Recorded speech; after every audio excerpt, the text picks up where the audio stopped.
See you. Senate Committee on Commerce, Science, and Transportation will come to order. Twice a year, we find ourselves adjusting our clocks, shifting an hour of daylight forward in the spring, springing forward, and falling back in the fall. For many Americans, this biannual ritual is a minor inconvenience, something we endure without giving it much thought. But when we take a closer look at the implications of changing the clocks, its impact on our economy, our health, and our everyday lives, we can see that this practice is more than an annoyance. First, let's talk about energy savings, which has long been the most common justification for daylight savings time. The original idea behind daylight savings time was to reduce energy consumption by making better use of daylight during the longer days of summer. The idea was simple. Fewer hours of darkness meant less electricity consumption for lighting and heating. This concept might have made sense in the early 20th century, when our economy and our homes relied much more heavily on energy consumption tied to daylight hours. Today, the data show energy savings from daylight savings time are de minimis, if not entirely non-existent. Advances in technology, particularly in lighting and climate control, and increased domestic energy production have drastically reduced the relative price of energy compared to the past. Changing clocks biannually impacts our health. Research has shown that the abrupt shift in time, especially the spring transition when we lose an hour of sleep, disrupts our internal circadian rhythms and causes sleep deprivation. This leads to increased risks of health problems, including higher rates of heart attacks, strokes, and even car accidents immediately following the time change. In fact, studies have shown that there is a spike in workplace injuries and fatal car crashes during the days after we shift our clocks forward. The disruption to sleep patterns and the resultant fatigue can have consequences on our productivity, mental health, and well-being. The time change is also an inconvenience for families. For parents, especially those with young children, adjusting to the time change is no simple task. Sleep disruptions can result in cranky children, restless nights, and a difficult adjustment period that can last for weeks. We also need to consider the economic and social impact. There are arguments that longer daylight hours in the evening can boost economic activity in certain sectors, such as retail, tourism, and entertainment. For instance, late afternoon golf leagues account for up to 40% of the annual revenue of some courses, while a majority of golf instructors reported that nearly 50% of their lessons are taught after 4 p.m. A golf course would lose an estimated $500,000 annually if it lost the extra hour of daylight in the summer. Of course, the early birds who like 7 a.m. tee times might be a bit annoyed with this shift. Many states and countries like Mexico and Russia and Turkey have already taken steps to move away from changing clocks twice a year. Hawaii and Arizona have opted out of the practice, and other countries in the past 10 years have either abolished it or are in the process of doing so. Congress has the authority to end this outdated and harmful practice. This hearing is an excellent opportunity to examine a thoughtful and rational approach to how we manage time. Whether we lock the clock on standard time year-round or on daylight savings time, let's think carefully about our health, our economy, and well-being, and embrace a sensible approach to time management. And I'll now turn to Senator Blunt Rochester for her opening. Thank you, Mr. Chairman, for holding this important hearing. In our increasingly connected world, it's more important than ever that we're thoughtful about what it would mean to pick a permanent time for our country. The Senate has tried this before, but the bill stalled as this body took a harder look at how time changes work state by state. What works in my home state of Delaware may not work in Washington state. But I know I speak for many Americans when I say it's time to figure this out. People across our country are tired of the constant cycle of falling back and springing forward. I mean, who hasn't forgotten to change their clock on their microwave? I think mine is still on the wrong time. And felt the immediate panic of waking up late for work. Or think about the parents of young children and pet owners who have to adjust sleep and feeding schedules twice a year. Some would say that these are just inconveniences, but the back and forth between daylight savings time and standard time needs to change and needs to stop. We need to stop the clock. We need to find a solution and stick with it. Many states across our nation have started to consider legislation to pick a permanent time. Some, like Delaware, have pushed for keeping daylight saving time, the time we're in right now, permanently. Others have sought to keep the standard time when we fall back permanently. But here's the thing. These twice yearly time changes have real impacts on real people. We know that changing the clock disrupts sleep, which can lead to negative health outcomes. Several studies have noted issues with mood disturbances, increased hospital admissions, and even heart attacks and strokes. We also know that being able to see the sun improves mental and physical health as well. But more than that, time changes can impact the safety of our communities. Darker commuting times increase the risk of injuries and even death on our way to school or work. My home state has one of the highest per capita rates of pedestrian fatalities, and dark roads with tired drivers make it more dangerous for pedestrians. The important thing is that we land on something consistent and make smart investments to keep people safe. For example, there were programs that we authorized in the bipartisan infrastructure law that focused on common sense safety improvements, but they are set to expire this Congress. I hope the committee will keep this discussion in mind when it comes time to reauthorize these infrastructure investments. Investments that could keep light that could light up dark streets, add rumble strips to medians, turn chaotic intersections into roundabouts, and more. These are the kinds of smart policy choices we can make to protect people year-round, regardless of whether it is daylight saving time or standard time. But the first step is getting us all on the same page. I'm looking forward to today's conversation about the competing health, safety, and economic impacts of choosing a permanent time for our communities and moving the ball forward on this important issue. Thank you, Mr. Chairman, and I turn it back to you. Thank you, Senator Blunt Rochester. And I have to say, I think you set a land speed record for moving from the chair on the end all the way here. And I'll just say Senator Cantwell probably needs to watch her back.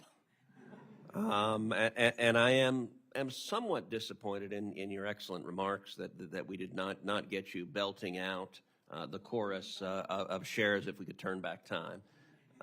I told you, it is something that peps us up, and we need the energy.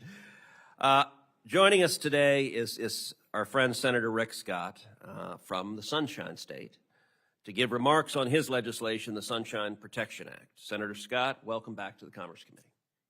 First off, Senator Cruz, thank you for the opportunity, and Senator Blunt Rochester, you've done a better job keeping your seat in this committee also than I was able to. Thanks for the introduction, the invitation to introduce my bill, the Sunshine Protection Act, to finally lock the clock. Senator Cruz, I know you're mourning. It's been a tough week for you with the NCAA championship. I do look forward to the Your time has expired. All right. My bipartisan bicameral Sunshine Protection Act. It will end the twice-yearly time change and make daylight savings time the national year-round standard. I have the support of 17 of my colleagues here in the Senate and a House companion led by my friend Congressman Vern Buchanan from the great state of Florida. I'm sure all of us have heard from our constituents on this. The American people are sick and tired of changing their clocks twice a year. It's confusing, unnecessary, and completely outdated. It's an understatement to say that our nation has changed since the United States began changing the clock over a century ago. For example, American households have electricity now. We also have self-driving cars, computers, and cell phones. Now, changing the clocks twice a year proves more of an annoyance to families than a benefit to them. In 2018, when I was governor of Florida, I signed legislation that would allow the state to opt out of the practice of changing the time. And nearly 24 other states have done the same, pending federal approval that will come by passing the Sunshine Protection Act. The American people love having an extra hour of sunlight, especially in my state of Florida, where that means more time you can enjoy outdoors and activities with families. Studies also show the potential for reduced cardiac issues, stroke, and seasonal depression. Reduced robberies, benefits to the agricultural and overall economy with an extra hour of sunlight. This is a common sense change to simplify and benefit the lives of Americans. And we have a great opportunity to finally get this done with President Trump on board to lock the clock. I want to thank the committee for the consideration of the Sunshine Protection Act. I'm optimistic we can get this passed, signed into law, and finally lock the clock. Thank you.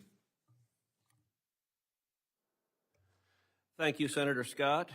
You are welcome to stay if you like, but I know you have a busy schedule, so if you need to attend to other responsibilities, you certainly can do so. And the game was great, except for the final minutes. I would have liked to lock the clock with 1 minute remaining. That would have been an excellent idea. Our first witness this morning is Scott Yates, the founder of the Lock the Clock movement. Mr. Yates started the movement to remove the biannual chore of changing the clock. Our second witness is Jay Karen. He is the CEO of the National Golf Course Owners Association, where he represents thousands of golf course owners across the country. Our third witness today is Dr. Karen Johnson, a practicing sleep medicine physician and professor of neurology at the University of Massachusetts Chan School of Medicine, Bay State. She is here on behalf of the American Academy of Sleep Medicine. Our final witness is Dr. David Harkey. Dr. Harkey is the president of the Insurance Institute for Highway Safety, which is an organization dedicated to reducing deaths, injuries, and property damage from motor vehicle crashes. Mr. Yates, you may give your opening statement. Thank you so much, Chairman Cruz, Ranking Member Blunt Rochester, and members of the United States Commerce Committee. Thank you for inviting me here today. Allow me to start with a hypothetical. Imagine two people commit the exact same crime on the exact same day, and they are the same in every way, but today one of them is out of prison and one of them remains behind bars. What is the difference? The second man was sentenced on the Monday after we spring forward into daylight saving time. Researchers at the University of Washington reviewed every criminal sentence handed down in America over an 11-year period and found the single harshest day of sentencing of the whole year was that Monday in March, when judges, like all of us, had been jolted awake an hour earlier than their bodies had been expecting. That one seemingly harmless government mandate, dialing our clocks back 1 hour, means some people receive harsher sentences than they otherwise would. The harm doesn't stop there. Both of your opening statements alluded to all of the problems that we have, and peer-reviewed studies consistently show that heart attacks go up, strokes, car crashes, even miscarriages spike in those days following the spring switch. A study from the University of Vienna found deaths overall just increased by 3% in those couple of days after the change. Medical errors go up, diabetics lose glucose control, crime goes up. Just yesterday, the journal Neurology published a report saying that more people get migraines in the days after the time change. And why do we do this? For the farmers? No. The story about the farmers was always just a myth. It was created as a PR stunt by a retailer in Boston who wanted more daylight for shoppers to have more time to shop. He thought it would sound better if we said it was for the farmers. If changing the time twice a year is so deadly and such an outdated relic, why haven't we fixed it yet? It's probably because of this issue we face about whether we should lock into permanent daylight or permanent standard time. I've seen countless polls and I've talked to thousands of people about this. Most people don't actually prefer one or the other that much. They just want to stop the switching. There are valid arguments for either permanent choice. So what should Congress do? What should this committee do? My name is Scott Yates. I've been reading, writing, and testifying about this for nearly a decade, and I have this recommendation. Lock the clock, as this bill says, but after a 2-year implementation. If we wait until 2027, we'll continue to allow states to opt out and opt into standard time, just as Hawaii and most of Arizona have done. This is fundamentally a states' rights issue and a geography issue. Consider Indiana. Indianapolis is roughly the same latitude as New York City, but about 700 miles west. For Congress to force Hoosiers To go to work and school in the dark only to accommodate barbecues in New York City seems rude. But as the Commerce Committee, you do have an interest in promoting a stable and predictable environment for commerce. That's why I suggest Congress establish a firm date, 2027, to permanently end the clock changing nationwide. States would then have ample time to decide if they want to remain in daylight time or opt out and pick standard time. They wouldn't have the option to continue the deadly twice-yearly switching. With clear federal guidance, schools can evaluate and pick their own bell times, businesses can plan confidently, free from the confusion caused by time changes, and states would even have time to hold elections to let the people decide directly. I started my remarks with that study about the judges. The reason researchers could do that and find so many other ways that the time change is harmful is DSC creates what scientists call a natural experiment. Scientists can compare real-world results about what happens when the time changes. Interestingly, in traditional experiments with lab rats, scientists are careful not to change the clocks for daylight saving time for the rats because it's too disruptive. So my closing question for you today is this: at long last, can we treat our citizens with the decency that we treat our lab rats? Thank you, and I'm open to any questions. Thank you, Mr. Yates, for very interesting testimony. Mr. Karen. Good morning, everyone. Thank you, Chairman Cruz, Senator Blunt Rochester, and members of the committee for asking me to enter testimony on behalf of the members of the National Golf Course Owners Association on a pretty complex issue. We are headquartered in Charleston, South Carolina, and represent approximately 4,000 public courses, private clubs, municipal courses, and resorts throughout the United States. A little bit about the golf economy. Many elected friends see golf simply as a game, until it's time to talk about taxes, land use, water, employment matters, tourism, zoning, etc. What comes into view is a $102 billion industry employing nearly 2 million people across 15,000 properties and 2 million acres of land, so that nearly 30 million Americans can enjoy a great walk outdoors with strangers, friends, and family while hitting a little white ball. Little known facts, 75% of golf courses in America are open to the public, and nearly $5 billion each year is raised for charitable causes through golf. I also understand golf outings can be an effective fundraiser for political campaigns. The health benefits of golf are well documented, so we tend to vehemently disagree with Mark Twain's assessment of golf as a good walk spoiled. Now, about the clock. Locking the clock doesn't change how much daylight we have, just where it shows up on the clock. For golf and many outdoor activities, a shift can have significant economic and wellness implications. Golf thrives on what we call recreational daylight, the overlap of sunlight and people's availability to be outdoors. Americans overwhelmingly prefer evening recreation over early morning. This isn't just about golf, it's about soccer, jogging, walking, biking, tennis, and so much more. Making standard time permanent would shift 1 hour per day from recreational to non-recreational daylight. Simplistically, it trades 8 p.m. for 8 a.m. At golf courses, later hours generate about 40% more revenue per hour than early mornings. Trading backwards would cost the average public golf course at least 7 to 8% of their annual revenue by removing the best inventory we have on our shelves, which is approximately 37 million rounds of golf, and would cost the industry at least $1.6 billion or nearly $200,000 per course. This analysis only includes green fee revenue and does not include spending on golf car rentals, merchandise, food and beverage, golf lessons, and other areas of the business. Thus, only 7% of our members support making standard time permanent. Those who favor standard time year-round say their morning play is more valuable to them than their afternoon play. These may be resorts that want players off the course and in the restaurants at a reasonable hour. Now, making daylight saving time permanent would provide additional recreational daylight from November to March and would add an estimated 23 million rounds to the current golf inventory. This would give the industry a tailwind of about $1 billion or roughly $250,000 per affected facility. 64% of our members support making daylight saving time permanent. The status quo, changing of our clocks twice per year, avoids both the significant downside while forfeiting the moderate upside. 27% of golf course owners and operators support keeping the status quo of changing the clocks. Many golf courses slow down in the winter, and enjoy having some relief later in the day for their employees with the sun setting earlier. Or they may have a healthy clientele of older players who would prefer no disruption to their 7 a.m. tee time or their 11 o'clock bridge game. Keep in mind, all these figures do not include thousands of private clubs, which would augment the impacts in both directions by an enormous sum. In conclusion, the Senate is facing a classic Gordian knot. There will be winners and losers no matter which way the knot is cut. But our members clearly prefer daylight saving time and strongly oppose permanent standard time. We recognize the sleep-related arguments for standard time, but the benefits of extended daylight for physical and mental health, outdoor recreation, and public safety are significant. Obesity, depression, and crime all have ties to reduced daylight and sedentary lifestyles.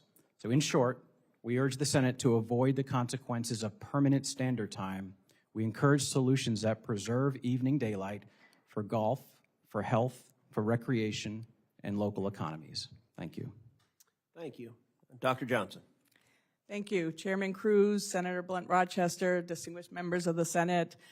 Thank you for having me. My name is Dr. Karen Johnson, a state I'm a neurologist and practicing sleep medicine specialist in Massachusetts, and am here representing the American Academy of Sleep Medicine. I want to extend my gratitude to Chairman Cruz for having this timely committee hearing. In December, President Trump called to end daylight savings time, and his Make America Healthy Commission's mandate to reduce chronic diseases, especially in children, aligns with permanent standard time. Unfortunately, permanent daylight saving time and the Sunshine Protection Act do the opposite. So I have three main takeaways. First, the spring's clock change to daylight saving time is bad, but permanent daylight savings time is worse. Second, year-round standard time is the natural, healthy choice promoting physical health, mental health, performance, and safety. Third, history supports that permanent standard time is the only viable solution to end seasonal clock change. So let me elaborate. The majority of Americans do consistently want to lock the clock, but it has been more inconsistent about how to ditch the switch. But in March, there was a new Gallup poll that just showed a significant shift in public opinion, with twice as many Americans now supporting permanent standard time over permanent daylight savings time. 60% of Americans and 80% of teens don't get the recommended amount of sleep, so there's a lot of room to improve sleep. Think about how you, your children feel after a bad night of sleep.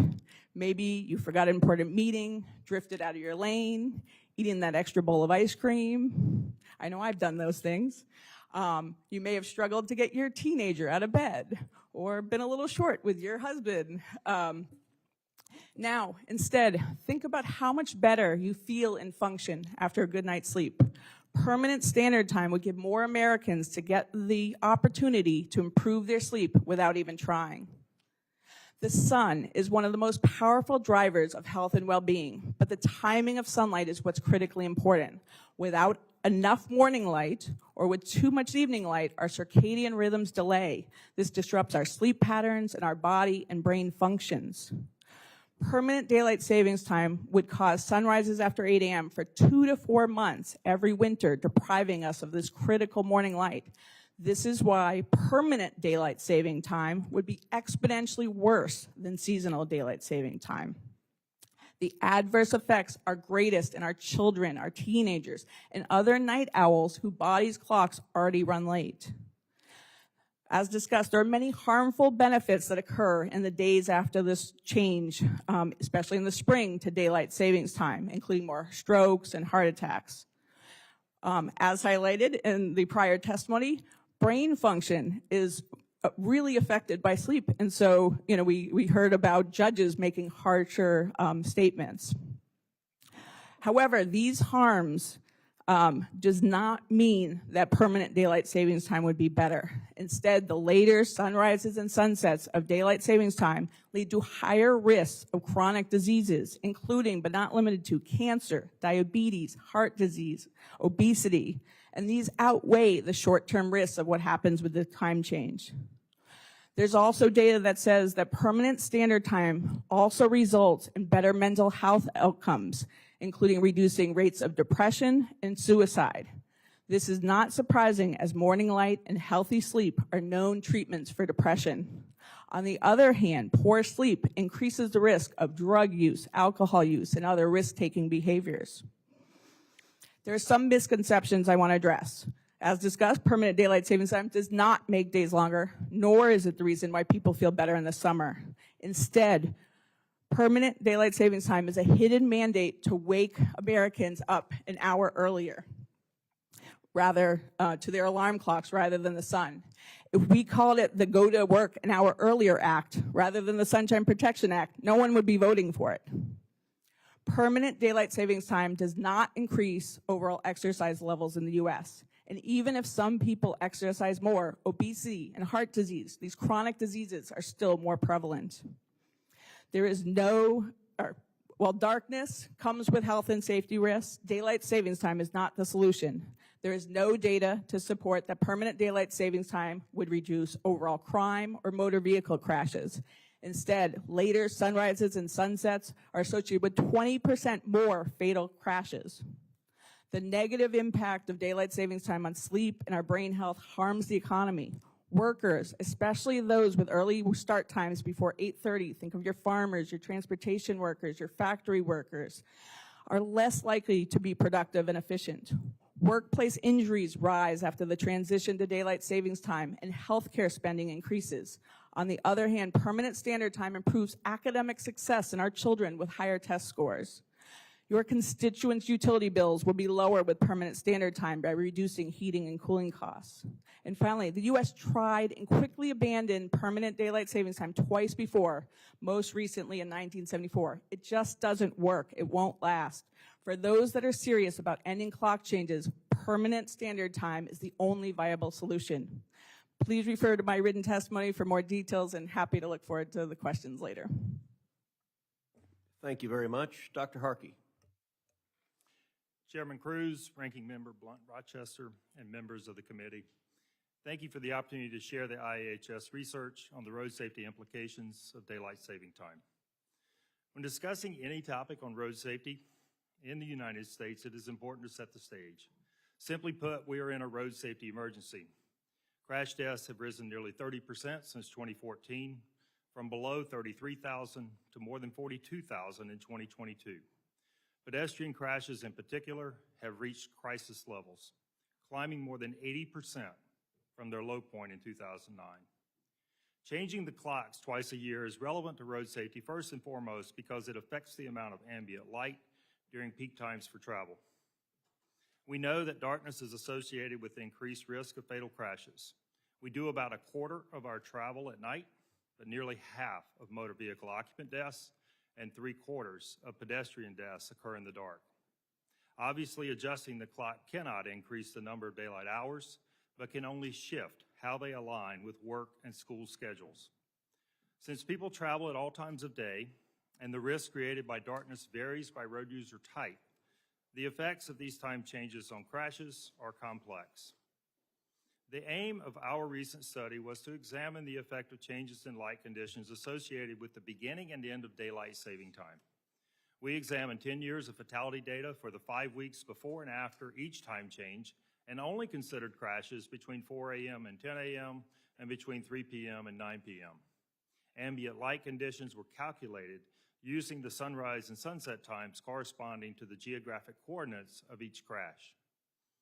Crashes resulting in vehicle occupant deaths fell 7% in the 5 weeks after the time change in the fall, and increased 12% in the 5 weeks after the time change in the spring. The opposite was true for crashes resulting in pedestrian or bicyclist deaths. Those crashes rose 13% in the fall and declined 24% in the spring. The net effect was 26 fewer morning and evening crashes with pedestrian or bicyclist fatalities per year, and 29 additional morning and evening crashes with vehicle occupant fatalities.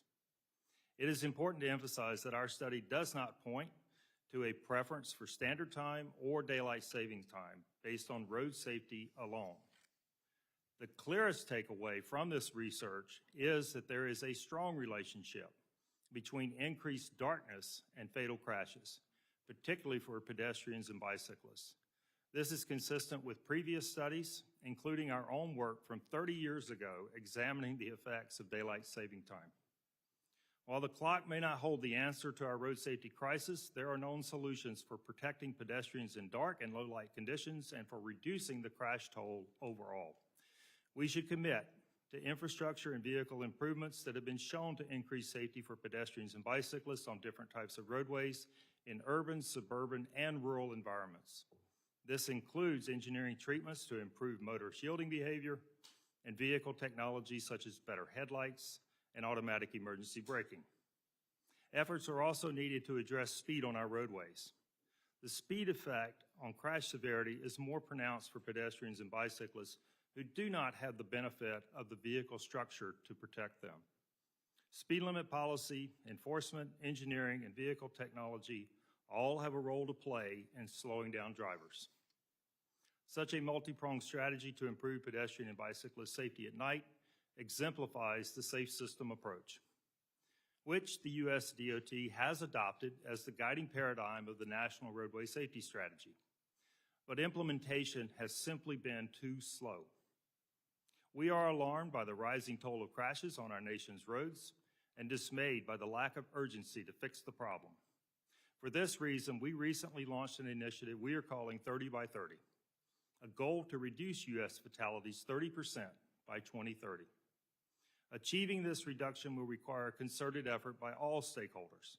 We will increase our efforts to address risky behaviors, seek opportunities to improve safety for everyone inside and outside the vehicle, and explore ways to make commercial vehicle fleets safer.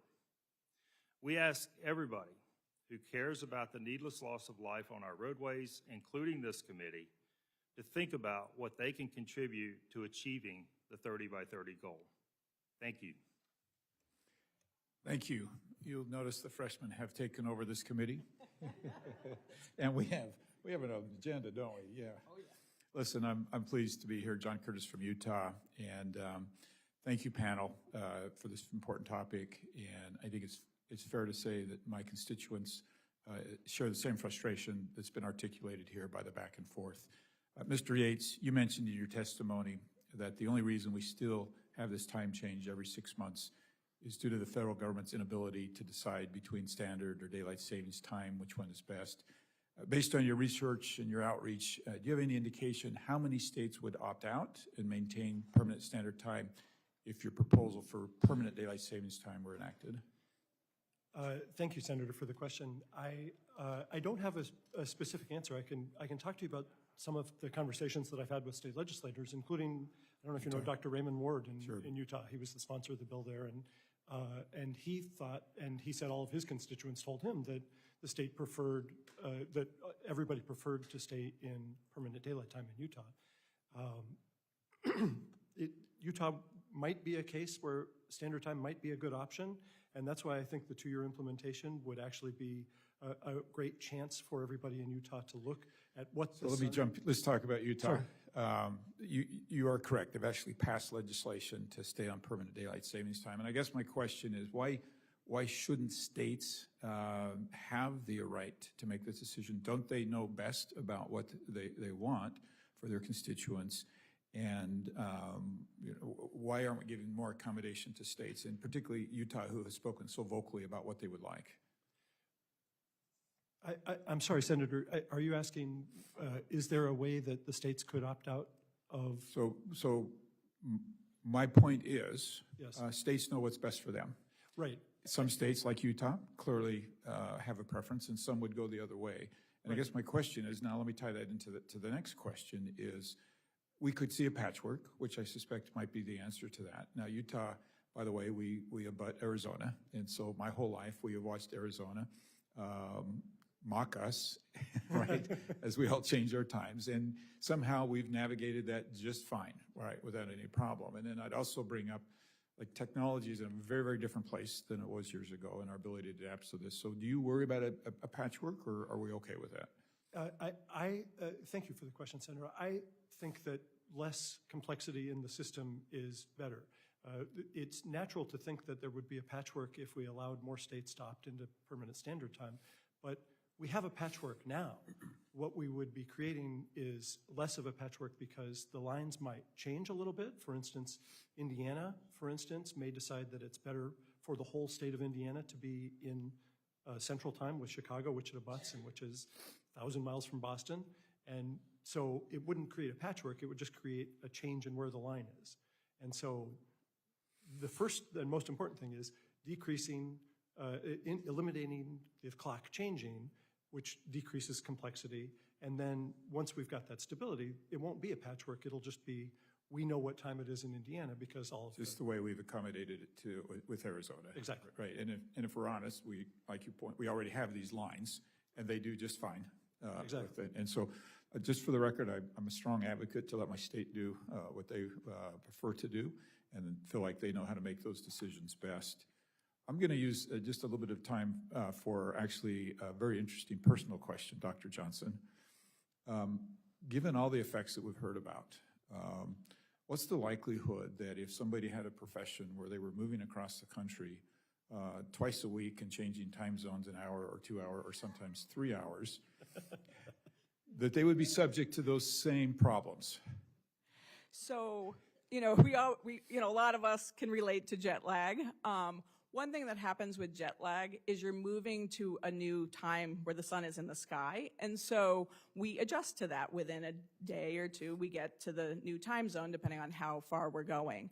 What happens with going to permanent daylight savings time is we're changing the clock time, but we're not changing the sun. That's why there's this perpetual misalignment that has more stresses and harms to our body over the long run. So very frequent time travel with a lot of adjusts is a big strain on the body. But for most people that don't do it all the time, we do adjust within days, and we can get that better health and more misalignment or more alignment of our rhythms within days. Unless within days you're going back to the previous time zone. That is why the really frequent not good. All right, I think I've made my point. I'll yield to the ranking member. Thank you to my fellow freshman and classmate, Senator Curtis, and also thank you to Senator Cantwell for the opportunity to be ranking member today. And I also want to thank the witnesses. This is one of the issues that a lot of times we will get messages from our constituents. People have strong opinions, and I was literally in a meeting before this with a CEO of a company who asked, well, what do you think? And so this is something that does touch on so many. And I want to start my questions with you, Dr. Harkey, because year-round daylight saving time would mean later sunrises in the mornings. More people may be commuting to work or to school in the dark. Some people have raised concerns that this would put their children at greater risk of being hit by cars while walking to school. Pedestrians are more likely to be killed in traffic accidents, as you stated, in the dark because it's harder for the drivers to see them. And in the 1970s, it was widely reported that mothers raised significant concerns about their children walking to school in the dark in the winter. Nationwide, over 70% of fatal accidents involving pedestrians occur at night. Dr. Harkey, no matter what time the sun goes down, what roadway improvements can cities and states make to reduce pedestrian fatalities? Thank you for the question, Senator. That is exactly what our study indicated, is that it's not about the shifting of the time that we're going to have darkness regardless of which decision you make, which policy decision you make. And so that's what we're looking for, is to try and figure out how do we make pedestrians and bicyclists in particular safer in those dark hours, whether they're in the morning or whether they're in the evening. And for most municipalities and county agencies and state DOTs who are struggling to address this issue, there's two key things. One is space. We have to provide the appropriate space, sidewalks, in rural areas that can be separated paths or possibly paved shoulders even. Places for people to walk where they're not in the edge of the travel lane. We also have to take care to provide careful crossings. So we have to pay particular attention to how we're allowing motor vehicles and pedestrians to interact at crosswalks. These can be at intersections, they can be at mid-block locations, so you have to have appropriate crossings. Pedestrians aren't going to walk too far. They're going to make those decisions to cross in the middle of the road sometimes. And so you want to make sure that you're providing adequate crossings where they want to cross. And then you've got to do all you can to provide the kinds of traffic control devices that will increase motorist yielding behavior. So this includes things like rapid flash beacons, which have been shown to increase motorist yielding behavior sixfold. You can build on that, adding simple things like lights that are triggered when a pedestrian hits the crosswalk area. It will light up that crosswalk. You can double the amount of motorist yielding behavior. So these are interventions that have been proven over time, and it's important for state agencies and local agencies to take advantage of those kinds of interventions and get those implemented anywhere that they have pedestrians. Following along on the safety theme, what vehicle technologies can help protect pedestrians when it's difficult for drivers to see them? Yeah, and so this is another important aspect, and this was what builds on the safe system approach, right? Building that redundancy into the systems. You don't just rely on the infrastructure, you also build technology into vehicles that can help with this. Two big things that we've studied. One is better headlights. We're the only group in the world that tests headlights the way that we do on our track. And so we've seen improvements in headlights over the years that increase visibility and provide drivers with additional time. They can see that pedestrian further down the roadway. And so that's a big change, and we'll continue to push for that. The other is automatic emergency braking with pedestrian detection. That also has been shown to work and be very effective at reducing pedestrian crashes in the daytime. And now our testing is really focused on getting automakers to improve those systems to work even better at nighttime. So that's an example of two technologies in the vehicle that can be really, really beneficial. You know, one of the things that I've noticed is that our safety efforts are siloed.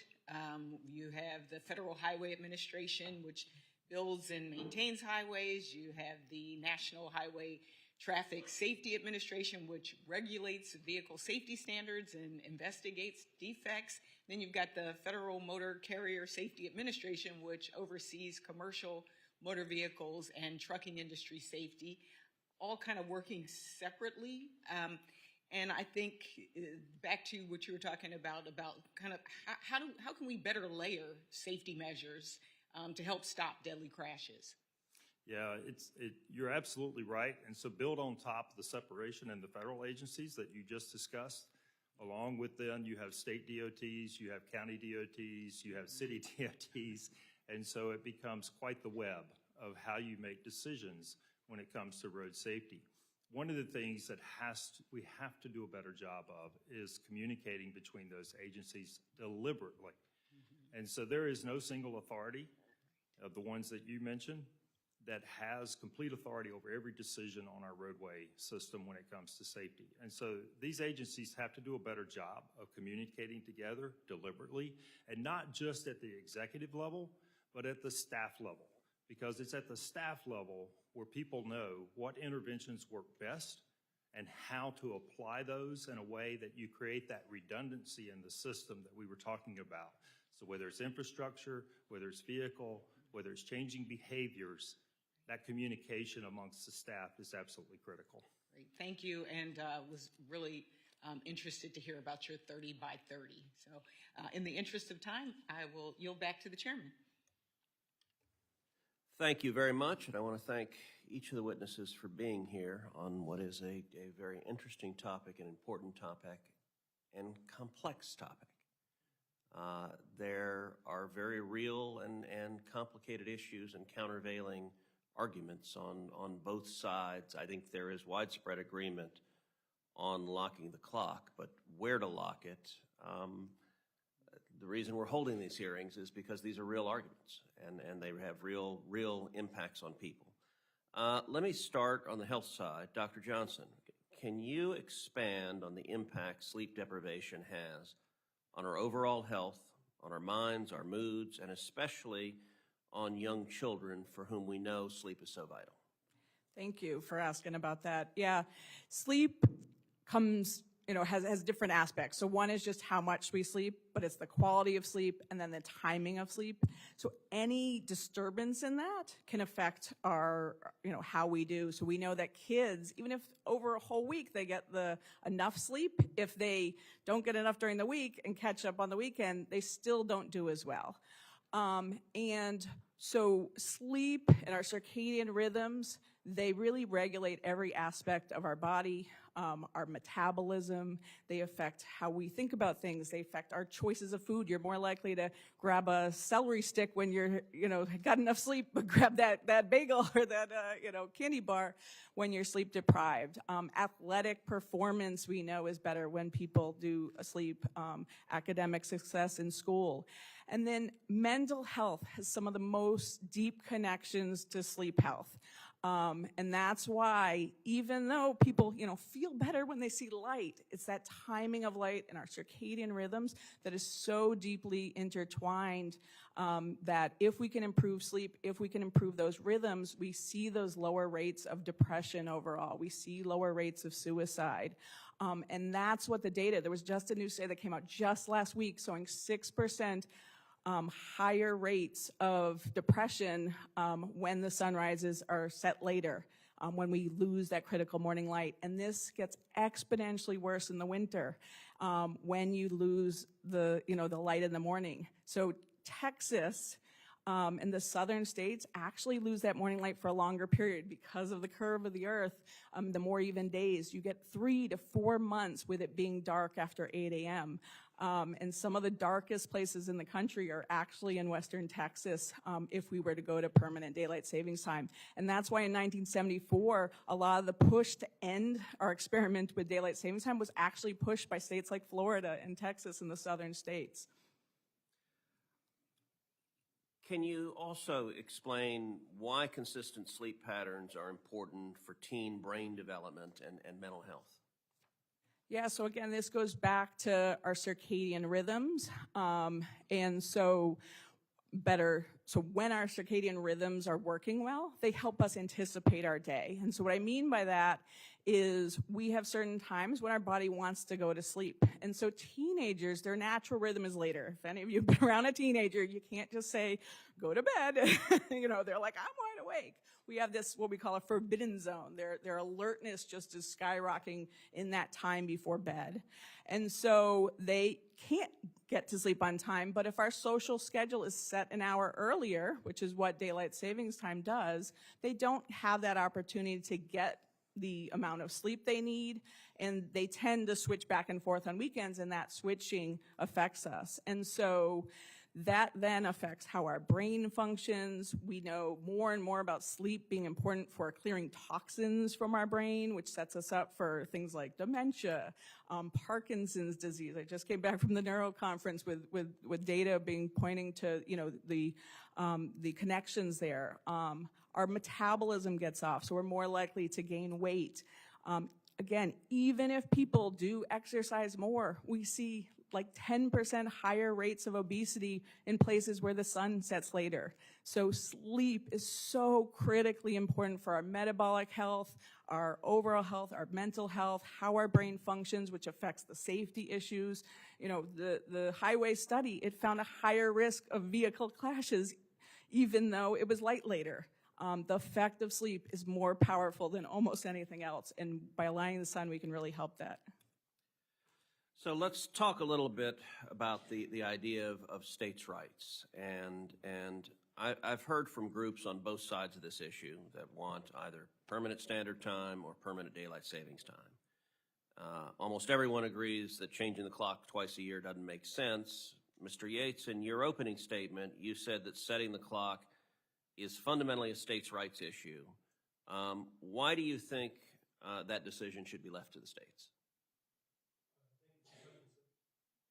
Thank you for the question, Senator. The main reason is geography, right? Like we live on this big round ball, and the sun is moving, and the difference in where each state is makes a big difference in how the sunrise and sunset time applies. And so to say that there is one solution that is exactly right for Texas and the exact same solution is right for Atlanta, for Georgia is what I would posit overreach by the federal government.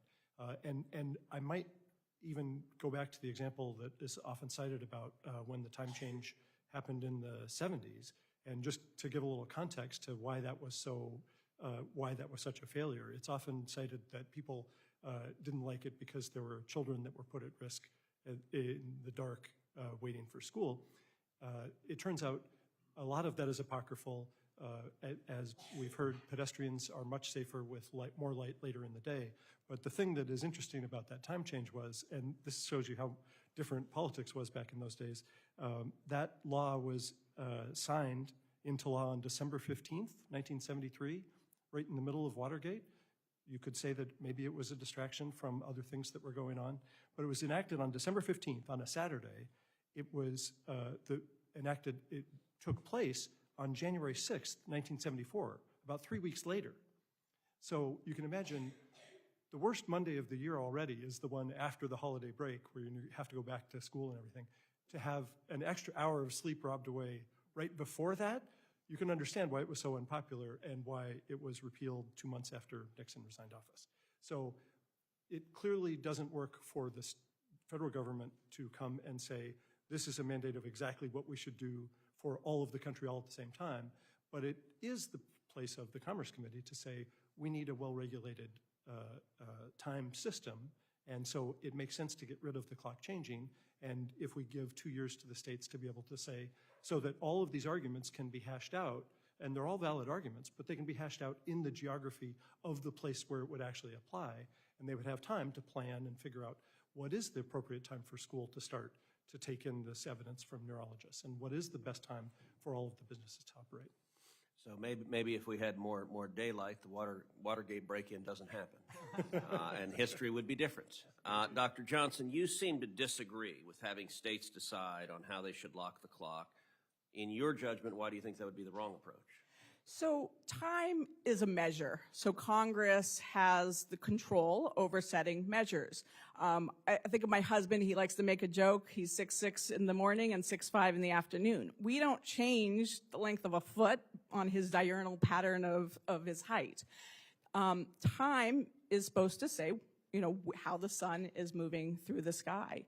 And so if we set it to a standard time of the sun being closer to overhead at noon, now that's something we can go by, but states then can decide how they want to set their social schedules.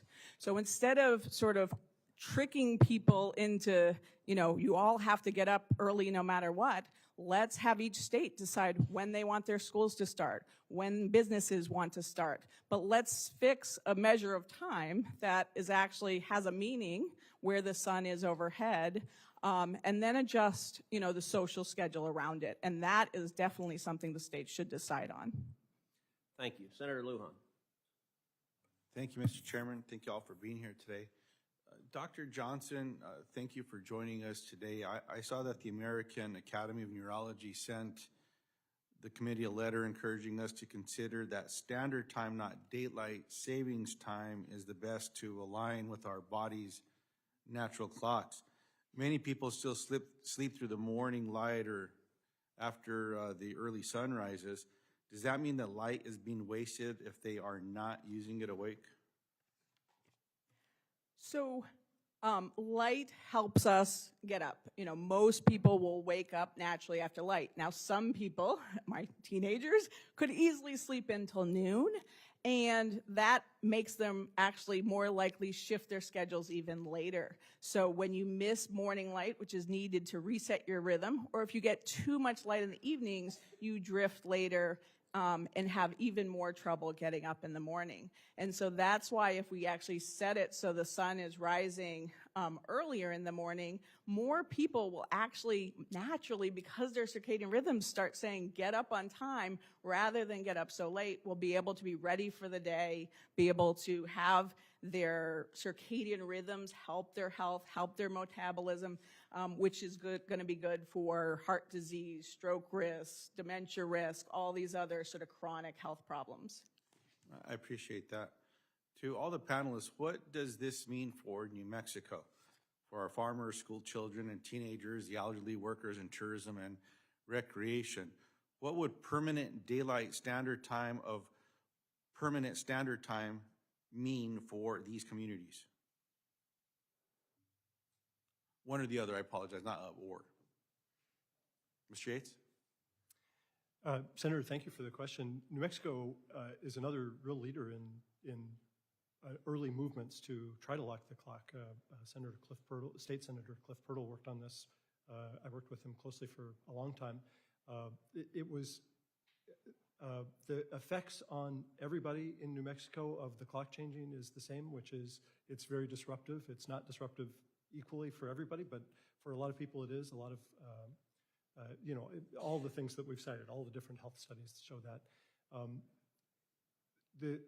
The thing that I've been advocating today about the 2-year implementation period would be especially helpful for New Mexico because you have a tricky little trade region where you abut West Texas, which is in the mountain time zone, and part of Mexico. And so there's a region where interstate commerce is directly affected. And so all of Mexico recently decided to lock the clock, except for the part that is attached to West Texas and New Mexico. And so these issues of commerce are complicated and do take a little while to work out. So that's the one thing I would say is that that sort of thing should be addressed carefully. Mr. Kern? I would say that the golf courses in New Mexico, which enjoy mostly afternoon and evening light, all the great hiking that goes on in New Mexico, the rock climbing, the hot air ballooning, all of that would be seriously curbed if daylight saving time was removed. And that would be, I think, a detriment to the New Mexico economy and people's time and ability to get outside and enjoy what you have. You're suggesting that people hike and golf in the morning? No, they do all that in the afternoon. And if standard time was made permanent, they would feel forced to do it in the morning, but they have to go to school, they have to go to work, and I don't think they would be able to make that shift. Appreciate that. Dr. Johnson? Yeah, I would say, if anything, you have a neighboring state, Arizona, that does very well on standard time and has shown that the golf industry can thrive.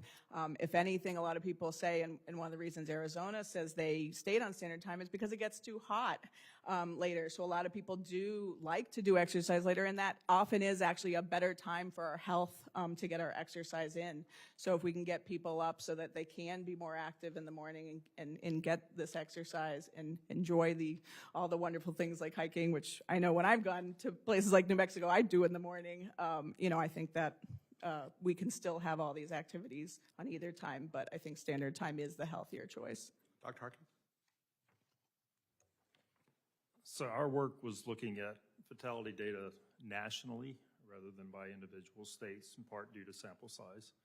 But if the patterns hold in New Mexico, just like they have in our research across the country, then we're going to see an offset between the number of motor vehicle occupant deaths that have risen slightly during the time change periods and pedestrian and bicyclist deaths that have decreased slightly during that same time period.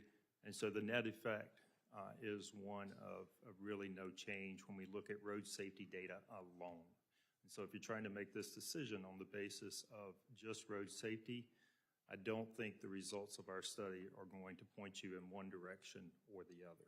As a follow-up to that, Dr. Harkey, Dr. Johnson pointed to a study from a professor at Eastern New Mexico University, Jeff Gentry, who showed 20% higher car crashes in locations where sunrises and sunsets are later. Now, I understand your point that darkness is a key measure of accidents, but this data shows me that sleep effects are powerful indicators as well. How do you view the risk of sleep deprivation on accidents versus risks from darkness? So our study did not look specifically at that particular issue. I know other studies have. Methodologies differ.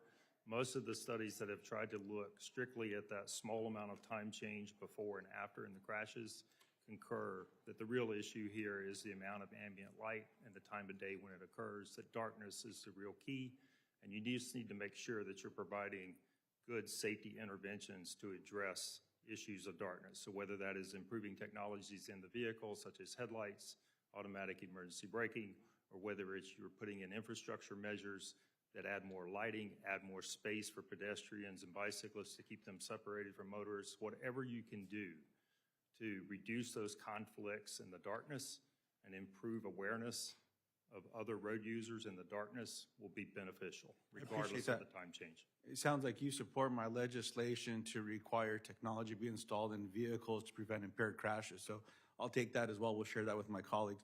Mr. Chairman, I have one more question for Mr. Yates on standard time versus daylight savings. I'll submit it into the record. And just to note to the panelists, the reason I'm asking so much about sleep is, as my colleagues know, I suffered a stroke 3 years ago. I've learned a lot about the importance of sleep. I definitely lived my life burning the candle at both ends, and now I do my due diligence to embrace sleep hygiene and all the rest. And so that's bearing a lot into this conversation that I'm having with my constituents and others, Mr. Chairman. So I very much appreciate this hearing, though. Thank you all for being here. Thank you. Senator Young. Well, I thank all of you for being here. I'm the senior senator from the state of Indiana, and we have quite a history.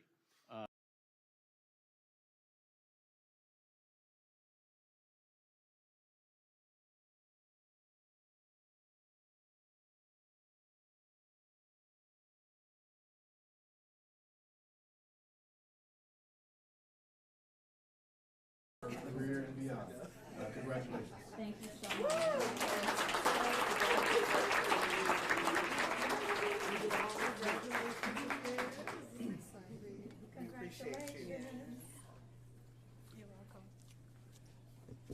All right, we're going to move on to our first runner-up.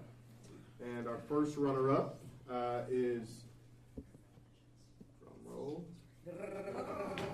Angela Broom.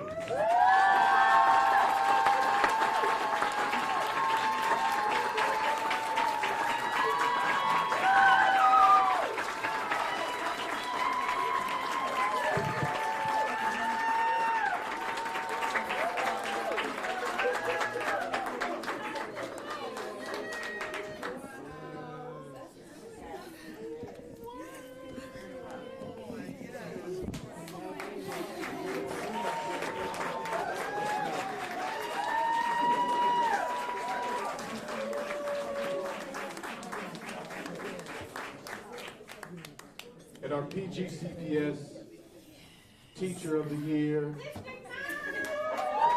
The process of elimination is Ms. Sophia Thompson.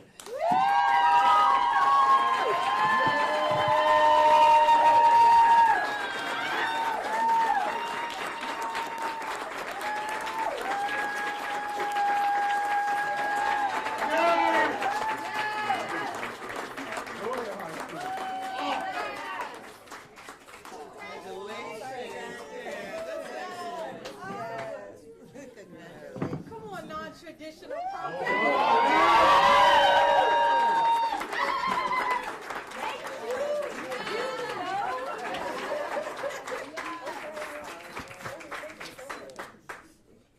Congratulations to all of our winners, because all three of you are winners and all that you do on a daily basis. We look forward to supporting Ms. Tunstall on her quest to become the Maryland Teacher of the Year. Give them all three another big hand. Absolutely.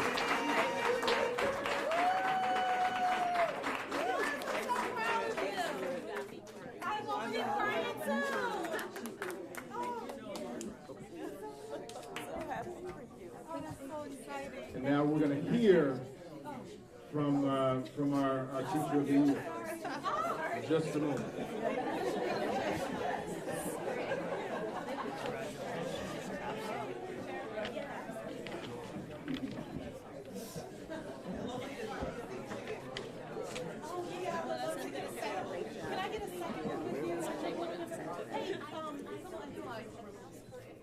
Thank you, Mom. Yes. And can we get one with our principal and myself too? After this one? Okay. You're the professor. Can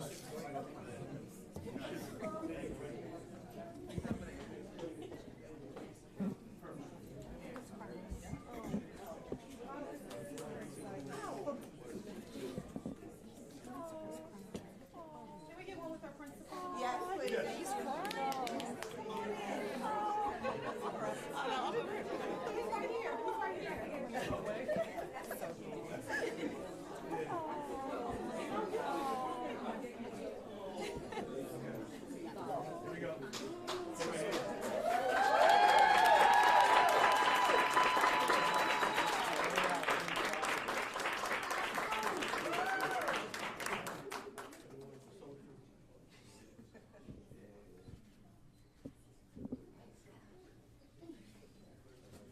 very much. Thank you.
Thank you, everybody.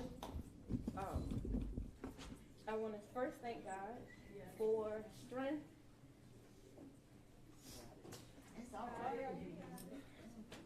wisdom, and talent to do the work of educating our future leaders. I want to thank my son who inspires and motivates me. He will be graduating in a couple of weeks from Westchester University.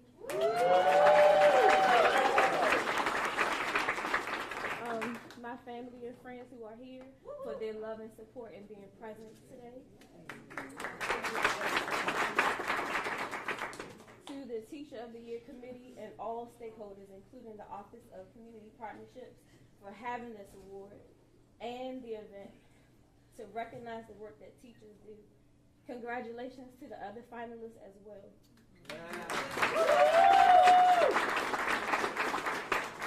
I want to thank my principal, Mr. Wendell Coleman, for his excellent leadership and for how he recognizes every single person in our building, and so equitably and graciously. To Dr. Simmons, she's my friend. Ain't you? You know. For your friendship, your expertise, and your professionalism. I want to thank the Non-Traditional Program South family for working together as a team.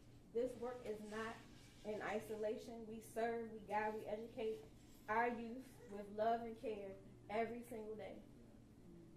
And I also have to thank the William Schmidt Outdoor Environmental Education Center, because when I entered the county back in 2016, they have been supportive with resources, professional development, coming into the school. And this is an alternative program, so there's always stigma associated with that.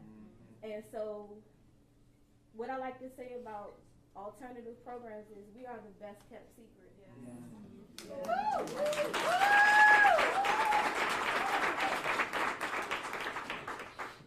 And thanks to all school teachers, my school teachers, my college professors, because they poured into me. And I told myself that before I retired, I would come to the field of education to give back and to do the same thing that those nameless spaces, the office staff, how they poured into me. That's why I teach. And to my students who every single day show resilience and determination, and as a gentleman asked me from WTOP, do I ever have students come back once they've graduated?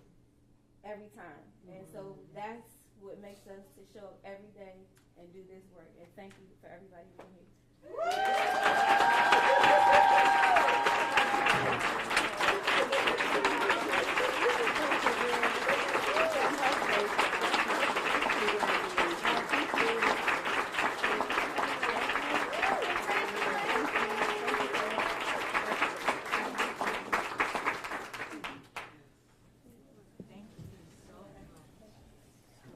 Let's give her another big round of applause. We are all so thankful that we're here to witness this wonderful opportunity for this Teacher of the Year.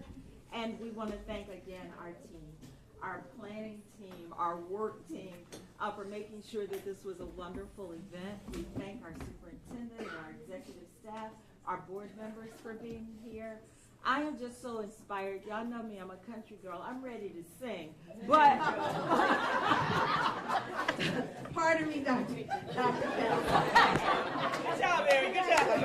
Before we close it out officially, we'd like to invite everybody outside for the final surprise!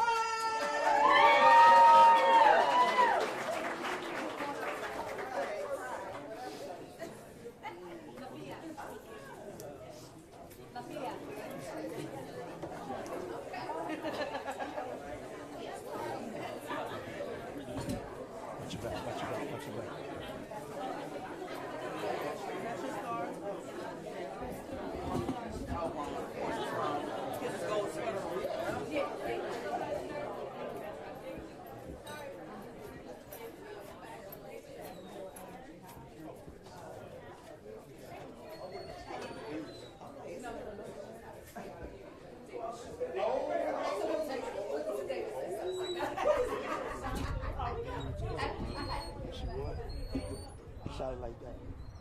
Just so you know. Sorry.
First view of what it's like. Thank you so much. This is amazing. Oh my God. This is so cool. I'm just going to take this over.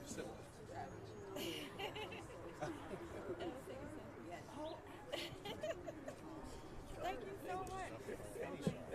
It's brand new Honda Civic. That is amazing. 3-year use of it. When I was a college student. Oh, really? Okay, you're back. When she was a college student, she had a Honda Civic. So. Buy another one now. Hold on, you're welcome. Oh, you wanted one. Okay, so you wanted one. Now you finally got it. I finally got it. Oh, that's right. Thank you. Sure. Yes. Finally got what you wanted. Hold on, we'll get a picture. Can I get one too?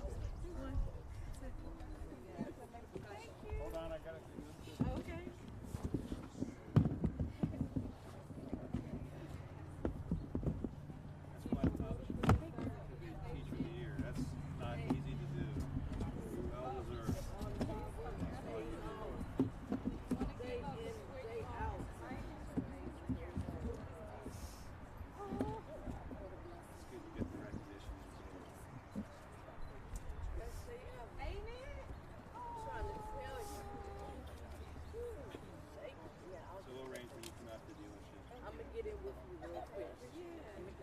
That's her sister. They're gonna take a picture. No, get in. You want to get in? Okay, yeah, I'll do. Yeah. Thank you. All right, I took 4. Let me get one on my phone. All right. Oh, excellent. One, 1, 2, 1, 2, 3. Oh, he's Dr. Simmons. Lift.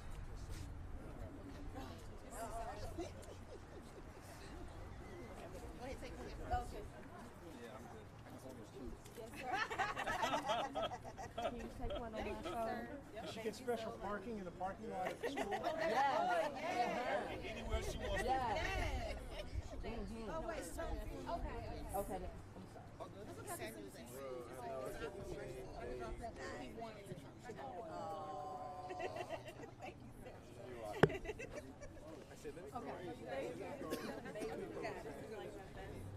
Sharita, take Sharita. Sharita. Yes, it's at the table. Yeah, you took her. Okay. Let me do it.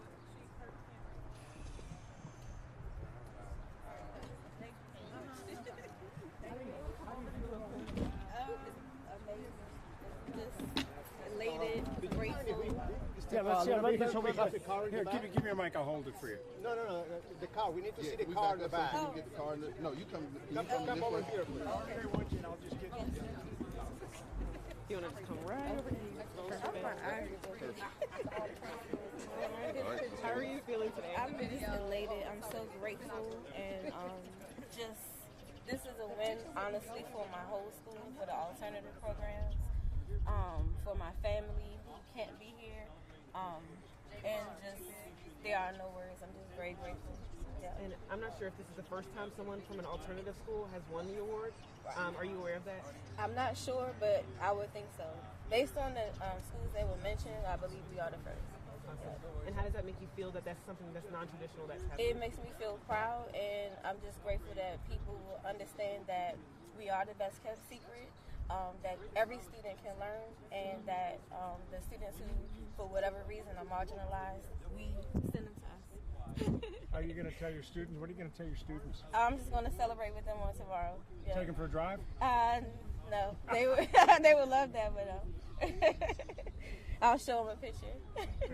Thank you so much. Thank you so much. I appreciate all of you. Congratulations. Thank you so much. Congratulations. Thank you so much. One. Yes. You know I love it. You know I love it. Yes.